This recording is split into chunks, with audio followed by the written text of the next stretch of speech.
خودی کا سر نہاں لا الہ الا اللہ، خودی ہے تیغ فساں لا الہ الا اللہ۔ یہ دور اپنے براہیم کی تلاش میں ہے، صنم کدا ہے جہاں لا الہ الا اللہ۔ لفظی معنی خودی کے غرور کے ہیں۔ علامہ اقبال نے اپنی شاعری میں جو اس کو استعمال کیا ہے اس سے مراد ہے اپنی ذات یا اپنے نفس کی معرفت ہے، اپنے آپ کو پہچاننا، انسان کا اپنی چھپی ہوئی صلاحیتوں کا استعمال کرنا۔ خودی کا جو بھید ہے وہ کلمہ توحید لا الہ الا اللہ میں چھپا ہوا ہے۔ توحید کے بغیر خودی کی سمجھ نہیں آ سکتی اور نہ ہی یہ حاصل ہو سکتی ہے۔ خودی کو اگر آپ تلوار سمجھیں گے تو لا الہ الا اللہ اس تلوار کو تیز کرنے والا سان ہے۔ اس سان کے بغیر یہ تلوار کند رہتی ہے۔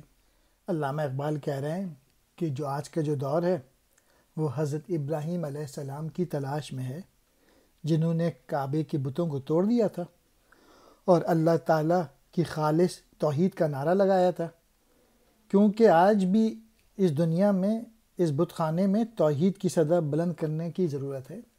دوسرے شعر کا میسج یہ ہے کہ جس طریقے سے نمرود کے زمانے میں لوگ بتوں کی پوجا کرتے تھے تو عہد حاضر میں بھی ایسا لگ رہا ہے کہ نمرود کا زمانہ ہے۔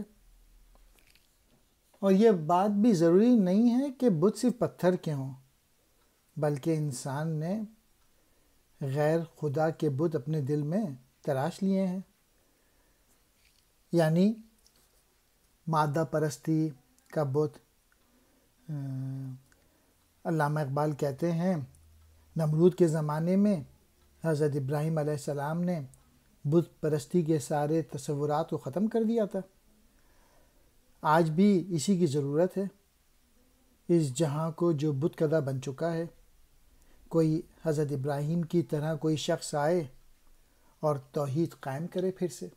اس کی ایک چھوٹی اگزامپل یہ ہے کہ اگر آپ انٹیریئر سندھ وغیرہ میں جائیں تو کچھ وڈیرے جب آتے ہیں، کچھ مخدوم جب آتے ہیں تو ان کے جو مرید ہیں وہ ان کے پاؤں وغیرہ پکڑتے ہیں، اور یہ بت تو نہیں ہے لیکن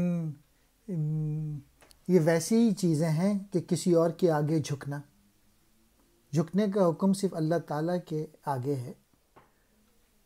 لا الہ الا اللہ، اللہ کے سوا کوئی عبادت کے لائق نہیں۔ سر نہاں، چھپا ہوا راز، تیغ کہتے ہیں تلوار کو، فساں، ڈھال، اور فساں کا ایک اور معنی جو ہیں تلوار کی دھار تیز کرنے کا آلہ۔ صنم خانہ، بت خانہ، جہاں یہ دنیا۔ کیا ہے تو نے متاع غرور کا سودا، فریب سود و زیاں لا الہ الا اللہ۔ یہ مال و دولت دنیا، یہ رشتہ و پیوند، بتان وہم و گماں لا الہ الا اللہ۔ علامہ اقبال کہہ رہے ہیں تو نے غلط سودا کر لیا، غلط بزنس کر لیا، اور یہ سراسر دھوکہ ہے، فریب سے باہر آ اور لا الہ الا اللہ کا نعرہ لگا۔ یعنی تو دنیا داری میں اس دنیا میں اس قدر مبتلا ہو گیا ہے کہ نفع و نقصان کے سوا تجھ کو کچھ نظر نہیں آتا۔ اس دھوکے سے اپنے آپ کو نکال کر توحید کی طرف آ۔ یہ جو دنیا کا مال و دولت ہے، یہ رشتے ہیں، یہ دوست احباب ہیں، یہ سب وہ بت ہیں جو تیرے وہم و گماں نے تراشے ہوئے ہیں، جبکہ ان کی حقیقت کچھ بھی نہیں۔ یہ سب سراب ہے، دھوکہ ہے۔ حقیقت صرف اور صرف ایک ہے، اور وہ ہے کلمہ توحید، اللہ کے سوا کوئی معبود۔ میسج یہ ہے کہ آج کے مسلمانوں نے جو دنیا کا نفع ہے اور نقصان ہے بس اس کو سامنے رکھا ہوا ہے، اور ایک ایسے فریب میں مبتلا ہیں مسلمان جو ہیں، وہ دنیا کی دولت اور دنیا کے جو رشتہ دار اور عزیز دار ہیں یا تعلقات ہیں، یہ سب وہم و گماں ہیں اور یہ سب بتوں کی طرح ہیں، ان کی کوئی حقیقت نہیں ہے۔ یقین کی دولت اور اللہ تعالیٰ پہ یقین پکا، یہ ہونا چاہیے مسلمان کے لیے۔ متاع غرور، غرور کی پونجی یعنی دھوکے کی پونجی، فریب کہتے ہیں دھوکے کو، سود و زیاں، نفع و نقصان، مال و دولت دنیا، دنیا کا عیش و آرام، دنیا کی دولت، رشتہ و پیوند، تعلقات، بتانے وہم و گماں کے بت۔ خرد ہوئی ہے زماں و مکاں کی زناری، نہ ہے زماں نہ مکان لا الہ الا اللہ۔ یہ نغمہ فصلہ گل و لالہ کا نہیں پابند، بہار ہو کہ خزاں لا الہ الا اللہ۔ علامہ اقبال نے عقل کے متعلق ایکسپلین کیا ہے کہ عقل جو ہے وہ تو انسان کو دھوکہ دے دیتی ہے، اور وہ تو زماں اور مکان کی پجاری ہے، اور ہمیں یہ سمجھنا چاہیے کہ یہ جو زماں و مکان ہے، یہ جو دنیا ہے، یہ تو عارضی ہے، یہ تو فنا ہو جائے گی۔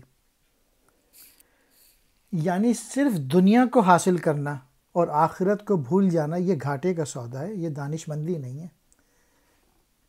اگر ہر کام ایسا کریں کہ اللہ تعالیٰ دیکھ رہے ہیں اور ریکارڈنگ ہو رہی ہے تو پھر ایمانداری آ جائے گی، آنیسٹی آ جائے گی، جو سب سے زیادہ پرابلم ہے، کیونکہ دنیا حاصل کرنے کے چکر میں مسلمان لگا ہوا ہے اور آخرت کو بھول گیا۔ اور جو کلمہ توحید ہے یہ تو ہر وقت پڑھا جا سکتا ہے، اس کے لیے بہار کا موسم ہونا یا خزاں کا موسم ہونا ضروری نہیں ہے۔ یعنی اگر آپ پہ اچھا وقت ہے یا برا وقت ہے، ہر وقت توحید کو یاد رکھیں، کلمہ طیبہ کو یاد رکھیں۔ خرد کہتے ہیں عقل کو، زماں و مکان، وقت اور ٹھکانہ، زناری، زنار پہننے والا، مراد ہندو غیر مسلم، نغمہ کہتے ہیں گیت کو، فصلہ گل و لالہ یعنی موسم بہار، پابند جس کے پاؤں بندھے ہوں، خزاں پتجھڑ کا موسم۔ اگرچہ بت ہیں جماعت کی آستینوں میں، مجھے ہے حکم ازاں لا الہ الا اللہ۔ علامہ اقبال کہہ رہے ہیں کہ قوم کے افراد نے اپنی آستینوں میں غیر اسلامی تہذیب و تمدن، رنگ، نسل، فرقہ بندی، وطن پرستی اور کئی قسم کے بت چھپائے ہوئے ہیں جو کہ دین اسلام کے خلاف ہیں۔ کوئی مہاجر ہے، کوئی پنجابی ہے، کوئی سندھی ہے، کوئی پٹھان ہے، کوئی ایرانی ہے، کوئی عربی ہے۔ تو علامہ اقبال کہہ رہے ہیں کہ مجھے یہ حکم ہے کہ میں نعرہ توحید سے یہ سارے بت کو پاش کروں اور قوم کو یونٹی کی طرف لے کے آؤں اور توحید کا پیغام آگے سے آگے پہنچاؤں، لوگوں کو اللہ کی عبادت کے لیے بلاؤں اور ان سے کہوں کہ جد و جہد اور کنٹینیوس اسٹرگل یہی مسلمانوں کی چیز جو کہ تقدیر بدل سکتی ہے۔ حکم ازاں، ازاں دینے کا حکم، یعنی لوگوں کو اللہ کی عبادت کے لیے بلانا اور اللہ کی راہ میں اپنے آپ کو پیش کرنے کے عمل کا حکم۔